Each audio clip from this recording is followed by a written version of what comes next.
ಶ್ರೀ ಗುರುಭ್ಯೋ ನಮಃ. ಹರಿ ಓಂ. ಸನಾತನ ಧರ್ಮ ಕಾರ್ಯಕ್ರಮಕ್ಕೆ ತಮಗೆಲ್ಲರಿಗೂ ಕೂಡ ಸ್ವಾಗತ ಸುಸ್ವಾಗತ. ಬನ್ನಿ ಹಾಗಿದ್ರೆ ನಮ್ಮ ಕಾರ್ಯಕ್ರಮದ ಮೊಟ್ಟ ಮೊದಲ ಭಾಗ ಪಂಚಾಂಗ ಶ್ರವಣದಿಂದ ಕಾರ್ಯಕ್ರಮವನ್ನು ಪ್ರಾರಂಭ ಮಾಡೋಣ. ಮೊದಲಿಗೆ ಪಂಚಾಂಗ ಶ್ರವಣ. ವಿಶ್ವವಸು ನಾಮ ಸಂವತ್ಸರ, ಉತ್ತರಾಯಣ, ವಸಂತ ಋತು, ಚೈತ್ರ ಮಾಸ, ಶುಕ್ಲ ಪಕ್ಷ, ತೃತೀಯ ತಿಥಿಯಲ್ಲಿ ನಾವು ಇವತ್ತಿನ ದಿವಸ ಇದ್ದೇವೆ. ಭರಣಿ ನಕ್ಷತ್ರ, ವಿಷ್ಕಂಭ ಯೋಗ, ಗರಜ ಕರಣ, ಮಂಗಳವಾರವನ್ನ ನಾವು ನೋಡ್ತಾ ಇದ್ದೇವೆ. ಬೆಳಗ್ಗೆ ಸೂರ್ಯೋದಯ 6:28 ಆಗಿದೆ. ಸೂರ್ಯಾಸ್ತ ಸಾಯಂಕಾಲ 6:40 ಆಗ್ತಾ ಇದೆ. ರಾಹುಕಾಲ ಮಧ್ಯಾಹ್ನ 3:30 ಪ್ರಾರಂಭವಾಗಿ ಸಾಯಂಕಾಲ 5 ಗಂಟೆವರೆಗೂ ಕೂಡ ಇದೆ. ಯಮಗಂಡ ಕಾಲ ಬೆಳಗ್ಗೆ 9 ಗಂಟೆಗೆ ಪ್ರಾರಂಭವಾಗಿ 10:30ವರೆಗೂ ಕೂಡ ನೋಡ್ತಾ ಇದ್ದೇವೆ. ಗುರುಗಳೇ, ಇವತ್ತಿನ ದಿವಸ ಒಂದು ಒಳ್ಳೆ ಶುಭ ಮುಹೂರ್ತವನ್ನ ಕೊಡಿ. ಈ ಸಂದರ್ಭದೊಳಗ ನಾನು ಏನೇ ಕೆಲಸ ಮಾಡಿದ್ರು ಕೂಡ ನನಗ ಪ್ಲಸ್ ಆಗಿರ್ಬೇಕು, ಯಾವುದೇ ರೀತಿಯಾದಂತಹ ನುಕ್ಸಾನ್ ಆಗಿರಬಾರ್ದು ಅಂತಂದ್ರ ಅಂತಹ ಒಂದು ಒಳ್ಳೆಯ ಶುಭ ಮುಹೂರ್ತ ಸರಿಯಾಗಿ 11 ಗಂಟೆಗೆ ಪ್ರಾರಂಭವಾಗಿ 12:30 ಕೂಡ ಇದೆ. ಬರ್ರಿ ಹಾಗಿದ್ರ ಇವತ್ತ ಏನು ವಿಶೇಷತೆಯನ್ನ ನಾನು ತೆಗೆದುಕೊಂಡು ಬಂದಿದ್ದೇನೆ, ಏನ್ ತಿಳಿಸ್ಬೇಕು ಅಂತ ಹೊರಟಿದ್ದೇನೆ ಅಂತಂದ್ರ, ಇವತ್ತಿನ ದಿವಸ ನಾನು ನಿಮಗೆಲ್ಲರಿಗೂ ಕೂಡ ವಿಶೇಷವಾಗಿ ಸ್ವಪ್ನ ಫಲದ ವಿಚಾರವನ್ನ ತಿಳಿಸ್ಕೊಡ್ತಾ ಇದ್ದೇನೆ. ಹೌದು, ಕನಸು ಅಂತನ್ನೋದು ಎಲ್ಲರಿಗೂ ಬೀಳ್ತದೆ. ಪಂಚಾಂಗದೊಳಗ ಸ್ವಪ್ನ ಫಲ ವಿಚಾರ ಅಂತಾನೆ ಒಂದು ವಿಭಾಗ ಇದೆ. ಹಾಗಿದ್ರೆ ಈ ಸ್ವಪ್ನ ಫಲ ಅಂತನ್ನೋದು ಹೆಂಗ, ಯಾವ ರೀತಿಯಾಗಿರ್ತದೆ, ಯಾವ ಹೊತ್ತಿನಲ್ಲಿ ಕನಸು ಬಿತ್ತು ಅಂತಂತಂದ್ರ ಅದಕ್ಕೆ ಏನ್ ಫಲ, ಈ ಎಲ್ಲ ಮಾಹಿತಿಯನ್ನ ನಾನು ನಿಮಗೆ ಕೊಡ್ತಾ ಹೋಗ್ತೇನೆ. ಸೊ ಸ್ವಪ್ನ ಅಂತಂದು ಬಂದಾಗ ಕೆಲವೊಂದಿಷ್ಟು ಜನರಿಗೆ ರಾತ್ರಿ ಸ್ವಪ್ನ ಬಿದ್ದು ಎಚ್ಚರವಾಗ್ತದೆ. ಕೆಲವೊಂದಿಷ್ಟು ಜನರಿಗೆ ಬೆಳಗ್ಗೆ ಬೇಗ 4:30 6 ಗಂಟೆ ಒಳಗೆ ಈ ಸಂದರ್ಭದೊಳಗ ಸ್ವಪ್ನಗಳು ಬೀಳ್ತವೆ. ಕೆಲವೊಬ್ಬರಿಗೆ ಮಧ್ಯಾಹ್ನ ಸಮಯದಲ್ಲಿ ಮಲ್ಕೊಂಡಾಗ ಸ್ವಪ್ನವಾಗ್ತದೆ. ಇನ್ನ ಕೆಲವೊಬ್ಬರಿಗೆ ಸ್ವಪ್ನದಲ್ಲಿ ಹಾವು ಕಡದಂತೆ, ಚೂಳು ಕಡದಂತೆ, ಮತ್ತೆ ಏನೇನೋ ದೊಡ್ಡ ದೊಡ್ಡ ಪ್ರಾಣಿಗಳು ಅವ್ರ ಹಿಂದೆ ಬಿದ್ದಂತೆ, ಮತ್ತ ಮನೆಯೊಳಗಿನ ಯಾರೋ ಸತ್ತಂತೆ, ಜೂಜಾಟ ಆಡಿದಂತೆ, ಯಾವುದೋ ಒಂದು ಓಟದಲ್ಲಿ ಗೆದ್ದಂತೆ, ಮತ್ತ ಬೇರೆ ಬೇರೆ ಬೇರೆ ಬೇರೆ ಬೇರೆ ಬೇರೆ ವಿಧವಾಗಿರ್ತಕ್ಕಂತಹ ಸ್ವಪ್ನಗಳು ಬೀಳ್ತಾ ಹೋಗ್ತವೆ. ಪಂಚಾಂಗದೊಳಗ ಈ ಸ್ವಪ್ನಗಳನ್ನ ಹೇಳಲಿಕ್ಕಂತಾನೆ ಒಂದು ವಿಶೇಷವಾದಂತಹ ವಿಭಾಗವನ್ನ ರಚನೆ ಮಾಡಿದ್ದಾರೆ. ಬನ್ನಿ ಹಾಗಿದ್ರೆ ಆ ಸ್ವಪ್ನ ಫಲದ ವಿಚಾರವನ್ನ ತಿಳಿದುಕೊಳ್ತಾ ಹೋಗೋಣ. ಸೊ ಸ್ವಪ್ನಗಳು ಅಂತ ಹೇಳಿ ಬಂದಾಗ ಇದು ಪ್ರಕೃತಿ ದತ್ತವಾಗಿರ್ತಕ್ಕಂತಹ ನಿಯಮಗಳು. ಸೊ ಸ್ವಪ್ನ ಫಲ ವಿಚಾರವನ್ನ ನಾವು ತಿಳಿಸ್ಕೊಳ್ತಾ ಹೋಗ್ತಿರ್ಬೇಕಾದ್ರೆ ಅನಾರೋಗ್ಯದಿಂದ ಏನಾದ್ರೂ ಸ್ವಪ್ನಗಳು ಬಿತ್ತು ಅಂತಂದ್ರೆ ಅವು ಲೆಕ್ಕಕ್ಕೆ ಬರೋದಿಲ್ಲ. ನಮಗ ಅಕಸ್ಮಾತ್ ಆಗಿ ಆರಾಮಿದ್ದಿದ್ದಿಲ್ಲ, ಆ ಸಮಯದೊಳಗೆ ಏನಾದ್ರೂ ಸ್ವಪ್ನಗಳು ಬಿದ್ದು ಅಂತಂದ್ರೆ ಅದು ನಮಗ ಲೆಕ್ಕಕ್ಕೆ ಬರಂಗಿಲ್ಲ. ಹಂಗಿದ್ರೆ ಯಾವ ರೀತಿಯಾಗಿ ನಮಗೆ ಸ್ವಪ್ನಗಳು ಇರಬೇಕು ಅಂತ ಪ್ರಶ್ನೆ ಮಾಡ್ಕೊಂಡ್ರೆ ಅದಕ್ಕೆ ಉತ್ತರವನ್ನ ಹೇಳ್ತಾರೆ. ಏನು ಅಂತಂದ್ರ, ಸಾಂಕೇತಿಕವಾಗಿ ಕಲ್ಪನೆ ಮಾಡದೇ ಇರತಕ್ಕಂತಹ ಸ್ವಪ್ನಗಳಾಗಿರ್ಬೇಕು. ಅಂದ್ರೆ ಸಂಕೇತಿಕವಾಗಿ ಅಂದ್ರೆ ಇನ್ನು 6 ತಿಂಗಳಿಗೆ ಆಗ್ತದ, 3 ತಿಂಗಳಿಗೆ ಆಗ್ತದ, ಇನ್ನು 1 ತಿಂಗಳಿಗೆ ಆಗ್ತದ ಅಂತನ್ನುವುದನ್ನ ಸೂಚನೆ ಮಾಡ್ತವೆ ಸ್ವಪ್ನಗಳು. ಈ ಸ್ವಪ್ನಗಳನ್ನ ಅಂದ್ರೆ ಏನ್ ಕನಸು ಬೀಳ್ತಾವ, ಈ ಕನಸು ಬಿದ್ದಾಗ ಹೆಂಗಿರ್ತದ ಅಂತಂದ್ರೆ ಇನ್ನು 6 ತಿಂಗಳಿಗೆ ಆಗೋದು ಮೊದ್ಲೇಕನ ಬೀಳ್ತದೆ, ಇನ್ನು 3 ತಿಂಗಳಿಗೆ ಆಗುವಂತದ್ದನ್ನು ಮೊದ್ಲೇಕನ ಬೀಳ್ತದೆ, 1 ತಿಂಗಳಿಗೆ ಆಗುವಂತದ್ದನ್ನು ಬೀಳ್ತದೆ. ಸೊ ಅದಕ್ಕೆ ಆಯಾ ಪ್ರಹರವನ್ನ ಹೇಳಿದ್ದಾರೆ, ಸಮಯವನ್ನ ಹೇಳಿದ್ದಾರೆ. ಹಂಗಿದ್ರೆ ಯಾವ ರೀತಿಯಾದಂತಹ ಪ್ರಹರಗಳು, ಯಾವ ಟೈಮ್ ನಲ್ಲಿ ಯಾವ ಕನಸು ಬಿದ್ರೆ ಏನಾಗ್ತದೆ ಅಂತನ್ನುವಂತಹ ಒಂದು ವಿಚಾರವನ್ನ ನಾನು ನಿಮಗೆ ತಿಳಿಸ್ಕೊಡ್ತೇನೆ. ಇದು ಪಂಚಾಂಗದಲ್ಲಿ ವಿಶೇಷವಾಗಿ ಹೇಳಿದಂತಹ ಒಂದು ವ್ಯವಸ್ಥೆ. ಹಾಗಿದ್ರೆ ಆ ವ್ಯವಸ್ಥೆಯನ್ನ ನಿಮಗೆ ತಿಳಿಸ್ಕೊಡ್ತಾ ಹೋಗ್ತೇನೆ. ಸೊ ಮೊಟ್ಟ ಮೊದಲಿಗೆ ಏನಪ್ಪಾ ಅಂತಂತಂದ್ರ, ಸ್ವಪ್ನಗಳು ಕಲ್ಪನೆ ಇಲ್ಲದೆ ಬಿತ್ತು ಅಂತಂತಂದ್ರ ಯಾವ ರೀತಿಯಾಗಿರ್ತದೆ ಅಂತಂದ್ರೆ ಅದಕ್ಕೆ ಸೂಚನೆಗಳನ್ನ ಇಲ್ಲಿ ಕೊಡ್ತಾರೆ. ಸೊ ಅದಕ್ಕೆ ಬೆಳಗು ಮುಂಜಾನೆ ಅರುಣೋದಯಕ್ಕೆ 4:30 6 ಗಂಟೆ ಒಳಗ ಈ ಸಮಯದೊಳಗೆ ನಮಗೇನಾದ್ರೂ ಸ್ವಪ್ನಗಳು ಬಿತ್ತು ಅಂತಂತಂದ್ರೆ ಅವುಗಳು ತ್ವರಿತವಾಗಿ ಅಂದ್ರೆ ಬಹಳ ಲಘು ನಮಗ ಆ ಸ್ವಪ್ನದಲ್ಲಿ ಕಾಣಿಸಿದಂತಹ ವಿಚಾರಗಳೆಲ್ಲವೂ ಕೂಡ ನಿಜ ಜೀವನದಲ್ಲಿ ಸತ್ಯವಾಗ್ತದೆ. ಸೊ ಇದು ಫಸ್ಟ್ ಥಿಂಗ್. ನೆಕ್ಸ್ಟ್ ಏನಪ್ಪಾ ಅಂತಂದ್ರ, ರಾತ್ರಿ 3ನೇ ಪ್ರಹರದೊಳಗ, ಸೊ ರಾತ್ರಿಯ 3ನೇ ಪ್ರಹರದೊಳಗ ಸ್ವಪ್ನಗಳು ಬಿತ್ತು ಅಂತಂತಂದ್ರ ಆ ಸಂದರ್ಭದಲ್ಲಿ ಅವುಗಳು 1 ತಿಂಗಳು ಬಿಟ್ಟು ನಡೀತವೆ. ಅಂದ್ರೆ ಮಲ್ಕೊಂಡ ತಕ್ಷಣ, ಸೊ ಈ ನಾವೇನು ಮಲ್ಕೊಂಡು ಕೂಡೇನ ಏನು ಸ್ವಪ್ನಗಳ ಬೀಳ್ತಾವಲ್ಲ, ಅಂದ್ರ ನಿದ್ದೆ ಹತ್ತಿದ ಕೂಡೇನ ಸ್ವಪ್ನ ಬೀಳ್ತದಲ್ಲ, ಸೊ ಇದು 3 ತಿಂಗಳು ಬಿಟ್ಟು ಆಗುವಂತದ್ದು. ನೆಕ್ಸ್ಟ್ ಏನಪ್ಪಾ ಅಂತಂತಂದ್ರ 3ನೇ ಪ್ರಹರದೊಳಗಿದ್ದು 1 ತಿಂಗಳು ಬಿಟ್ಟು ಆಗುವಂತದ್ದು. 2ನೇ ಪ್ರಹರದೊಳಗೆ ಬಿದ್ದಂತಹ ಸ್ವಪ್ನಗಳು 3 ತಿಂಗಳು ಬಿಟ್ಟು ಆಗುವಂತದ್ದು. ಇನ್ನ 4ನೇ ಪ್ರಹರದಲ್ಲಿ ಬಿದ್ದಂತಹ ಸ್ವಪ್ನಗಳು 6 ತಿಂಗಳು ಬಿಟ್ಟು ಆಗುವಂತದ್ದು. ಸೊ ಈ ರೀತಿಯಾಗಿ ಪ್ರಹರಗಳ ಲೆಕ್ಕ ಮೇಲೆ, ಒಂದು ಪ್ರಹರ ಅಂತಂದ್ರೆ ಹೆಚ್ಚು ಕಡಿಮೆ 2.5 ತಾಸು ತನಕನೂ ಲೆಕ್ಕ ಬರ್ತದೆ. ಸೊ ಆ ರೀತಿಯಾಗಿ ಲೆಕ್ಕವನ್ನ ಇಟ್ಟುಕೊಂಡು ನಾವು ಸ್ವಪ್ನ ಫಲಗಳನ್ನ ವಿಂಗಡಣೆ ಮಾಡ್ತಾ ಹೋಗ್ಬೇಕು. ಇನ್ನ ಮುಂದಿನ ವಿಚಾರವನ್ನ ಹೇಳ್ತಾರೆ, ಏನು ಸ್ವಪ್ನಗಳ ಬಗ್ಗೆನೇ ತಿಳಿಸ್ಕೊಡ್ತಾರೆ. ಸೊ ಕನಸಿನೊಳಗ ಏನು ಫಲಗಳು ಬೀಳ್ತಾವಲ್ಲ, ತದ್ ವಿರುದ್ಧವಾದಂತಹ ಫಲ ಯಾವತ್ತಿದ್ರು ಕೂಡ ಇರ್ತದ. ಲಕ್ಷದೊಳಗೆ ಇಟ್ಕೊಂಡ್ಬಿಡ್ರಿ. ಏನು ಅಂತಂದ್ರ ಕನಸಿನೊಳಗ ಏನು ಫಲಗಳಿರ್ತವೆ, ಸೊ ಆ ಫಲಗಳಿಗೆ ವಿರುದ್ಧವಾದಂತಹ ಫಲ ಯಾವತ್ತಿದ್ರು ಕೂಡ ಇರ್ತದೆ. ಸೊ ಹಂಗಿತ್ತಂತಂದ್ರ ಕನಸಿನೊಳಗ ಅನಿಷ್ಟ ಶಕುನಗಳು ಅಂತ ಏನಾದ್ರು ಇದ್ವು ಅಂತಂತಂದ್ರ, ಈಗ ಸಾಮಾನ್ಯವಾಗಿ ಬೆಕ್ಕಡ್ಡು ಬರೋದು ಅಥವಾ ಯಾರೋ ಏನೋ ದೃಷ್ಟಿದೋಷವನ್ನು ಬೀಳೋದು, ಸೊ ಈ ರೀತಿಯಾಗಿ ಒಂದು ನಾಯಿ ಅಡ್ಡು ಹೋಗೋದು, ಬೆಕ್ಕಡ್ಡು ಹೋಗೋದು, ಸೊ ಇಂತಹ ಎಲ್ಲ ಏನು ದುಸ್ವಪ್ನಗಳಿವೆ, ಆ ದುಸ್ವಪ್ನಗಳು ಬಿದ್ದಾಗ ಸೊ ಇವುಗಳು ಶುಭಪ್ರದವಾಗಿ ನಮಗೆ ಕಂಗೊಳಿಸ್ತವೆ. ಸೊ ಶುಭಪ್ರದವಾಗಿ ನಮಗೆ ಕಂಗೊಳಿಸ್ತವೆ. ಸೊ ಮುಂದೆ ಇದರ ವಿವರಣೆಯನ್ನ ಕೊಡ್ತಾ ಹೋಗ್ತಾರೆ. ಏನು ಅಂತಂತಂದ್ರ ಶುಭ ಶಕುನಗಳು ಅಶುಭ ಶಕುನಗಳಾಗ್ತವೆ, ಅಶುಭ ಶಕುನಗಳು ಶುಭ ಶಕುನಗಳಾಗ್ತವೆ, ಇಷ್ಟ ಸೂಚಕಗಳು ಅನಿಷ್ಟ ಸೂಚಕಗಳಾಗ್ತವೆ, ಅನಿಷ್ಟ ಸೂಚಕಗಳು ಇಷ್ಟ ಸೂಚಕಗಳಾಗ್ತವೆ ಅಂತನ್ನುವುದು ಇದು ಸ್ವಪ್ನ ಫಲದ ವಿಚಾರವನ್ನ ವಿಶೇಷವಾಗಿ ತಿಳಿಸ್ಕೊಡುವಂಥದ್ದು.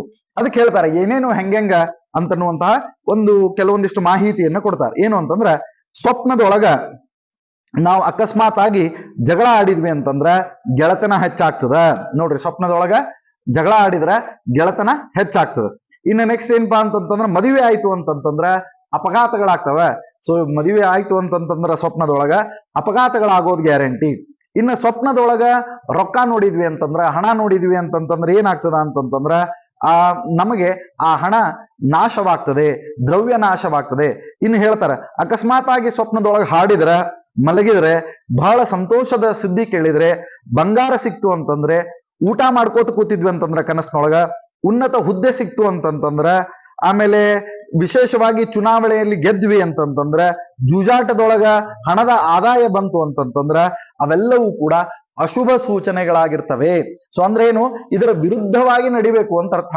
ಸ್ವಪ್ನದೊಳಗೆ ಇದರ ವಿರುದ್ಧವಾಗಿ ಅದು ನಡಿಬೇಕಾದದ್ದು. ಕನಸಿನೊಳಗ ನಾಯಿ ಕಡಿತು ಅಂತಂತಂದ್ರ, ಸರ್ಪ ಕಡದ್ರ, ಮತ್ತ ಅನೇಕ ಪಾತ್ರಗಿತ್ತಿಗಳು ಮೈ ಮೇಲೆ ಹಾರಿತು ಅಂತಂತಂದ್ರ, ಬೆಂಕಿಯನ್ನ ಕಂಡ್ವಿ ಅಂತಂತಂದ್ರ ಇದೆಲ್ಲವೂ ಕೂಡ ಮೃತ್ಯು ಸೂಚಕಗಳಾಗಿರ್ತವೆ ಅಂತನ್ನುವುದನ್ನ ಹೇಳ್ತಾರೆ.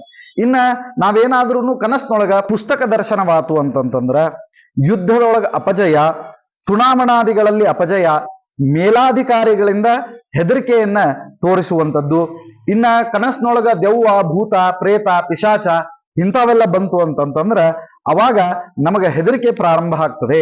ಸೊ ಆದ್ರೆ ಇದೆಲ್ಲವೂ ಕೂಡ ಶುಭ ಸೂಚಕ. ಸೊ ನೆಗೆಟಿವ್ ಏನೇನ್ ಆಗ್ತದ ಕನಸಿನೊಳಗ ಅದೆಲ್ಲವೂ ಕೂಡ ಶುಭವಾಗಿ ಪರಿವರ್ತಿತವಾಗ್ತದೆ. ಸೊ ಅದಕ್ಕೆ ಒಂದೊಂದು ಪ್ರಹರ ಅಂದ್ರೆ ಹೆಚ್ಚು ಕಡಿಮೆ 3 ತಾಸು. ಸೊ ಆ 2.5 ತಾಸರಿಂದ 3 ತಾಸು ಈ ಟೈಮ್ ಒಳಗ ಸೊ ಒಂದೊಂದು ಪ್ರಹರಕ್ಕೂ ಕೂಡ ಒಂದೊಂದು ಫಲವನ್ನ ಹೇಳ್ತಾರೆ. ಹಾಗಿದ್ರ ನಮಗೆ ಇಂತಹ ಸ್ವಪ್ನಗಳು ಬಿದ್ದಾಗ ಅದು ಶುಭನೋ ಅಶುಭನೋ ಅಂತನ್ನುವಂತಹ ಚೇಂಜಸ್ ನಮ್ಗೆ ಗೊತ್ತಾಗೋದಿಲ್ಲ. ಹಂಗಿದ್ರೆ ನಾವೇನ್ ಮಾಡ್ಬೇಕು ಅಂತ ಪ್ರಶ್ನೆ ಮಾಡ್ಕೊಂಡ್ರೆ, ಈ ಸ್ವಪ್ನಗಳಿಗೆ ಅದು ವಿಶೇಷವಾಗಿ ನಮಗೆ ಬೀಳುವಂತಹ ಏನು ಸ್ವಪ್ನಗಳಿವೆ ಆ ಸ್ವಪ್ನಗಳಿಗೆ ಇದು ಶುಭ ಸೂಚಕಗಳೇ ಆಗಿರ್ಲಿ ಅಶುಭ ಸೂಚಕಗಳೇ ಆಗಿರ್ಲಿ, ಇಲ್ರಿ ಗುರುಗಳ ನನಗ ಕನಸು ಬಹಳ ಬೀಳ್ತಾವ, ಬಹಳ ತ್ರಾಸ ಆಗ್ಲಿಕತ್ತದ ನನಗ, ಅದನ್ನ ನನಗೆ ತಡ್ಕೊಳಿಕ್ಕೆ ಆಗುವಲ್ತು. ಯಾಕಂತಂದ್ರ ರಾತ್ರಿ ಮಲ್ಕೊಂಡೆ ಅಂತಂತಂದ್ರ ನಿದ್ದೆಯೊಳಗೆ ಏನೇನೇನೇನೋ ಕನಸುಗಳು, ಎಲ್ಲೋ ಹೋದಂಗ, ಏನೋ ಮಾಡ್ದಂಗ, ಆಮೇಲೆ ಯಾವ್ದಾವ್ದೋ ಊರಿಗೆ ಹೋದಂಗ, ಅಲ್ಲಿ ಏನೋ ದೇವಸ್ಥಾನ, ಪುರಾತನವಾದಂತಹ ದೇವಸ್ಥಾನ, ಅಲ್ಲಿ ದೇವರ ದರ್ಶನ, ಅಲ್ಲಿ ನನಗೇನೋ ಪ್ರಸಾದ್ ಸಿಗುವಂಗ, ಇದೆಲ್ಲವೂ ಕೂಡ ನನ್ನ ಕನಸಿನೊಳಗೆ ಬರ್ಕೋತ ಹೋಗ್ತದೆ. ಸೊ ಅದಕ್ಕೆ ನಾನು ಏನ್ ಮಾಡ್ಬೇಕು ಅಂತ ಪ್ರಶ್ನೆ ಮಾಡ್ಕೊಂಡ್ರೆ ಅದಕ್ಕೆ ಬಹಳ ಸುಂದರವಾಗಿ ಹೇಳ್ತಾರೆ ಒಂದು ಪರಿಹಾರ.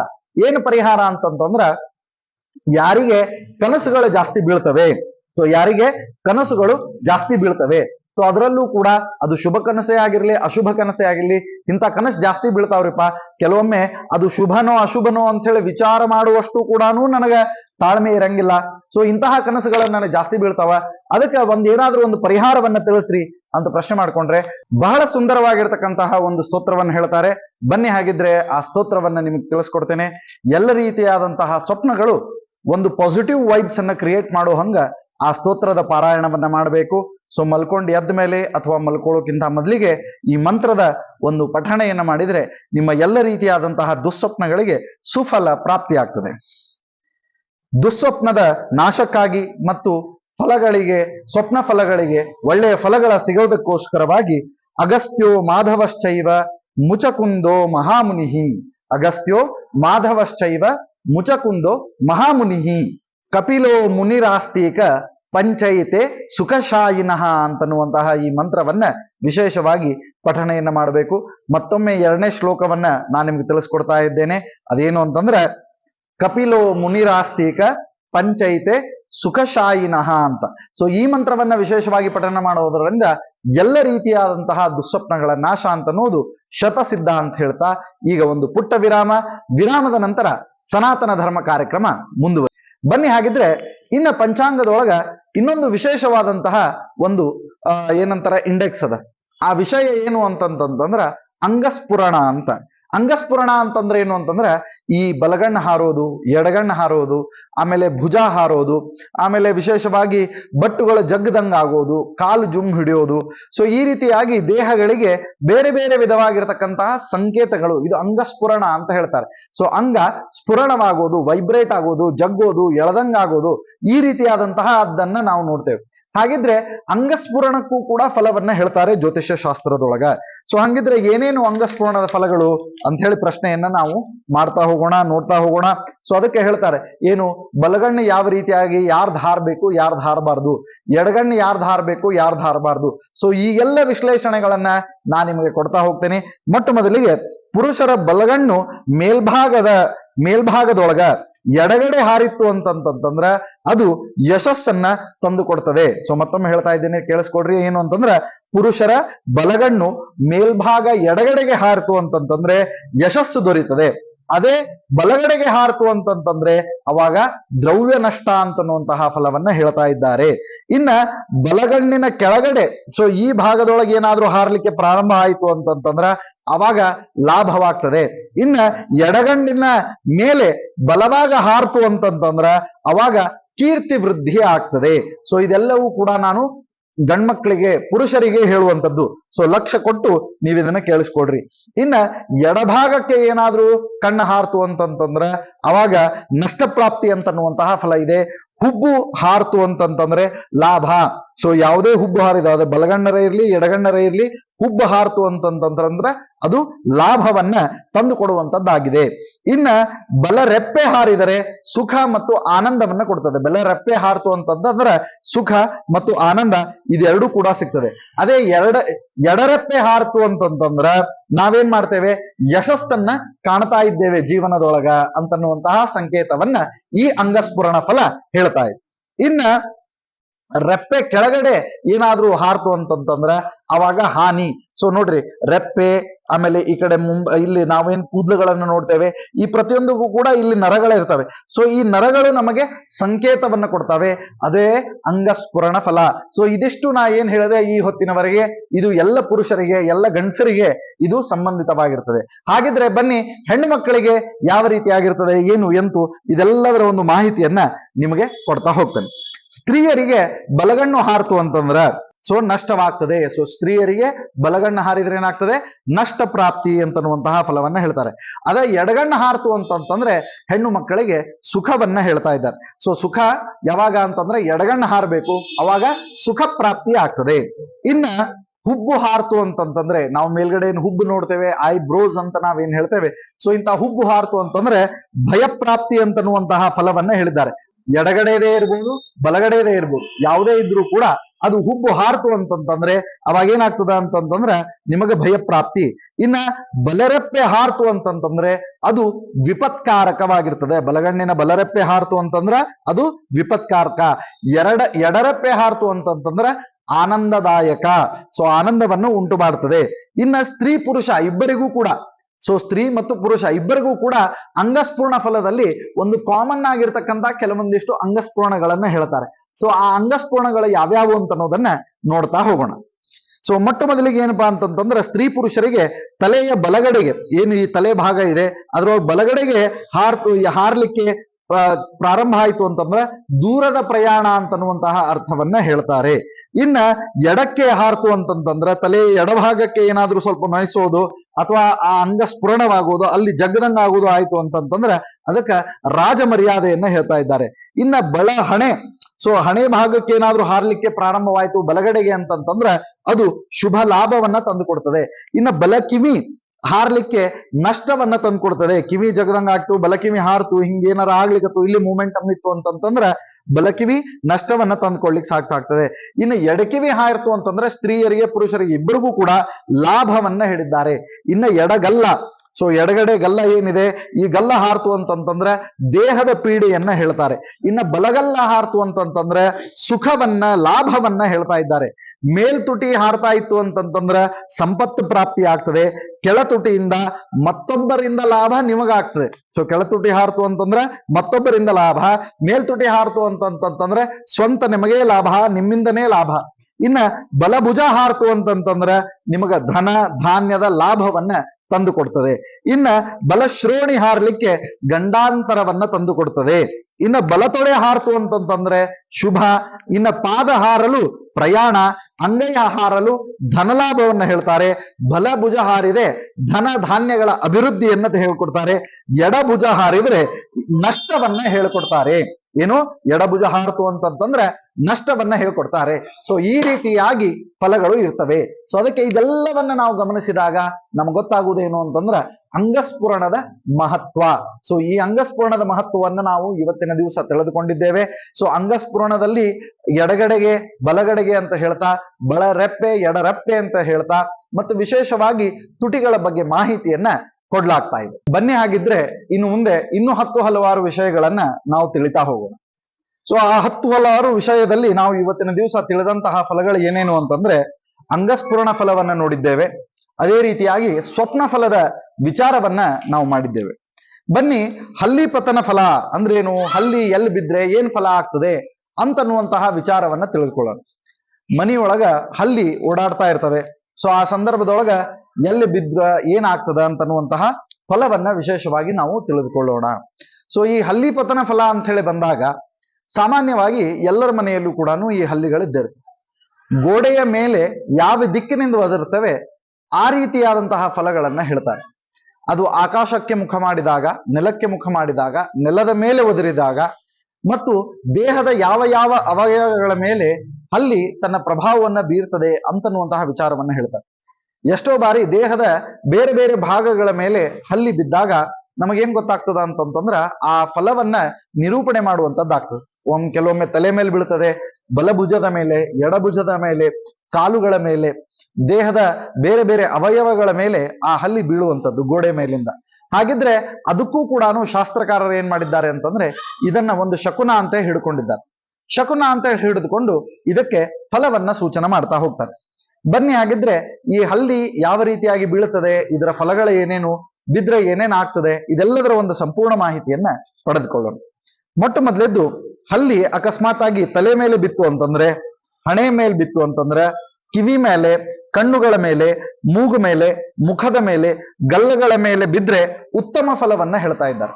ಸೊ ಉತ್ತಮ ಫಲ ಯಾವಾಗ ಅಂತಂತಂದ್ರ ಹಲ್ಲಿ ಈ ಎಲ್ಲ ಭಾಗಕ್ಕೆ, ತಲೆ, ಹಣೆ, ಕಿವಿ, ಕಣ್ಣು, ಮೂಗು, ಮುಖ, ಗಲ್ಲ ಮತ್ತು ಮುಖದ ಯಾವುದಾದ್ರೂ ಭಾಗದ ಮೇಲೆ ಬಿದ್ರೂ ಕೂಡ ಅದಕ್ಕೆ ಉತ್ತಮ ಫಲವನ್ನ ಹೇಳ್ತಾ ಇದ್ದಾರೆ. ಇನ್ನ ಹುಬ್ಬು, ಸೊ ನಾವೇನು ಈ ಕಣ್ಣಿನ ಮೇಲೆ ಹುಬ್ಬನ್ನ ನೋಡ್ತೇವೆ, ಹುಬ್ಬು ಎಡಭುಜ, ಎಡಕ್ಕೆ, ಎಡ ಅಂಗ, ಎಡಗಾಲು, ಎಡ ಪಾರ್ಶ್ವ, ಎಡತೊಡೆ, ಎಡಪಾದಗಳ ಮೇಲೆ ಬಿದ್ದರೆ ಧನನಾಶ ಮತ್ತು ಹಾನಿಯನ್ನ ಉಂಟಾಗಬಹುದು ಅಂತನ್ನುವಂತಹ ಲೆಕ್ಕಾಚಾರವನ್ನ ವಿಶೇಷವಾಗಿ ಹೇಳುತ್ತೆ.